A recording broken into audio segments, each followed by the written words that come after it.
All right, everybody, we will get started. Thank you for joining us today. If you guys have a question, if you could just raise your hand and we will get to you as soon as we see that. We'll get started with questions from David Yakowitz. David, go ahead. Hey, Olivia. Just if you could just sum up, how your rookie year went. I know, with the team, you guys went through a lot of adversity and whatnot, but just, for you personally, just how would you sum up your rookie year in the WNBA? I think it was just a really big year of growth for me. I kind of think back to even the player I was in April, finishing up my college season to now, and it's a completely different person. And so I think it was really just a matter of soaking everything in, and just a huge season of growth for me in every aspect, whether it was learning stuff on the court, off the court, watching the older players, really just trying to figure out kind of my role for the season and my role in the team. And so, yeah, like I said before, just a year of growth. Thank you. We'll go to Tiffany Nguyen next. Tiffany, go ahead. Hi, Olivia. Congratulations on your rookie year. I know you just finished yesterday, but in terms of your off-season plans, what do you have lined up? For my off-season plans, I do plan on playing in Australia overseas. So I'll be heading out there in October and then just being able to play throughout the off-season. So that's my plans, just continue to work on my game, continue to play, kind of stay in that game mode, that game shape in a way, and then just prepare for next season. Is there something about your game that you want to focus on? Any skills that you want to try to add? I think my main focus this offseason is just really focusing on my strength first and foremost, and improving in that aspect, as well as just adding a more versatile skill set. I think I was able to showcase, back to basket moves, but also just working on facing up and also working on my shot and just kind of being more versatile in that way and having more options for myself. Nneka last night was very complimentary of your rookie season, and she said that you're one of the rookies who just gets it, just plain gets it. And I know you come from a long line of basketball players. Obviously, you have a lot of experience being around the professional game. So just how has your background, whether it's been with your family or at UConn, prepared you to make this jump to the WNBA so seamlessly? Well, first and foremost, my family has been the most amazing support system ever since I was younger and started playing basketball. They were always at almost every game, every practice, just kind of cheering me on, evaluating me, telling me what I needed to do better. They were always on me about just about anything in terms of just growing as a player. So, I mean, even this past week, my mom was here and she was able to watch the games and just support me in that way. So I think that's huge, just to have that type of support system behind me and just kind of carry me through. But I also give credit to the university that I just came from and playing at UConn and just having that type of discipline and structure with really hard coaches that have a lot of expectations for you. I think that was a key piece in my player development going through college and just kind of experiencing that really hard-nosed grit program. And I think it's been able to help me in my transition to WNBA. And I just kind of see, flashes of that, when I'm trying to figure things out in the games and in practice and whatnot. So I definitely give credit to, just going through college basketball at UConn and then just my family kind of with me. Thanks. We'll go next question to John W. Davis. John, go ahead. Olivia, you talked about some of the areas you'd like to improve upon, but I'd like to gauge your level of optimism for the next few years, being that you are one of the few Sparks players that are currently under contract, especially long-term.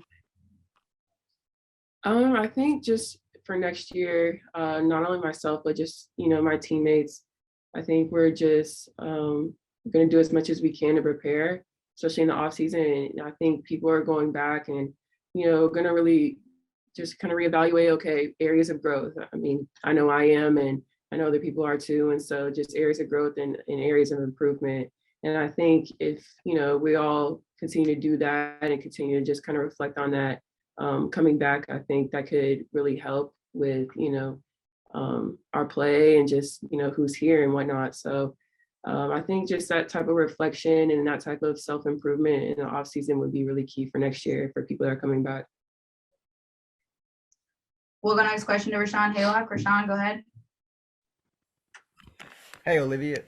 Kind of a two-parter here. Neka always talks about how, you're sort of different as a rookie. That inquisitiveness, where did that come from? And then also, as far as your individual expectations, how much did you meet those this season? I would say I've always been trying to ask questions. I've always been trying to be a sponge this season. I think I have great vets to look up to, and especially in my position too. So I'm always trying to learn as much as I can from them. And then also just kind of my own expectations. I don't really think I'm ever satisfied. I feel like, there were good times and good highlights throughout the season, but I'm always just hungry for, okay, what can I do next? What can I do more? How can I get better? And I'm always trying to improve in every aspect. And so, like I said before, that's just going to be my main focus this off season. And it's going to be a huge part of just like my self-reflection on what I really need to hone down on and do for the next year. Thank you, and congrats. Thank you. We'll go last question to Maggie. Maggie, go ahead.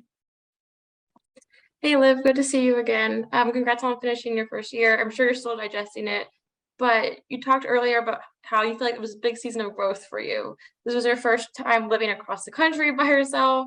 What were some of those ways you grew personally off the court? Oh, wow. That's a huge thing. Just kind of like picking up everything the week after, you finish your college season and move literally to the other side of the country. In the grand scheme of things, when I think about it, it is kind of a big deal, especially for a 21-year-old. But I think this opportunity kind of just overshadows all of that. And I think my main focus coming out here was just to seize as much as I could with what I was given. And so, when you really put it in perspective, it is kind of crazy just having those expectations for, a college kid, somebody who at that time hadn't even graduated yet. You just kind of uproot everything and go across the country like that. But for opportunity like this, this is incredible. So I think, I'm still growing in that aspect off the court and just kind of like figuring things out. But I just feel like kind of being thrown into this and really trying to seize every moment has kind of overshadowed just the off the court stuff like that, and in a way like you really don't even notice it until I'm thinking about it now. So you're going to Australia in October. Do you have any plans for the next couple of months? Definitely just continue working out, continue to improve, especially strength and conditioning. That's going to be huge. I want to say next 6 weeks. So that's something I'm going to be working on, and also just healing my body too. Because I did play a college season and then straight into just training camp. So being able to just take care of any little minor things that are going on, or just kind of give my body a little bit of a break before I go into a completely different season, I think will be key. Mm-hmm. And then I'm sure you're aware of Paige Becker's injury last couple weeks ago for ACL. What was your reaction like when you saw that, knowing that she had worked so hard this past year just to get that knee healthy again? Yeah, that was insane. When I saw the headline, my heart literally dropped. It's insane. And I know it's hard for her, especially already being in the limelight like that. She's under a microscope and everybody's watching her. Everybody's just intrigued by her and always keeping up with her. And so for her also just to suffer an injury last season while we were playing, and then as soon as she's right back and as soon as she's feeling good, suffer another one. I know she was devastated, but she's also one of the strongest players and people that I've ever met. And so she has a great support system around her. I know that for a fact, whether it's her family, her teammates, and she's just a strong individual in general. So I have no doubt she's going to be able to come back from this even stronger. And I think people should be a little worried about her comeback like that. just because of how she is and her mentality. So I'm excited, for her and for when she's healthy and just to be able to see her compete again. But I'm wishing her the best recovery. I talked to her actually last week, and she was just in good spirits and keeping her head up. And so I think that's been really good for her so far. Thank you. Awesome. Thank you, Olivia.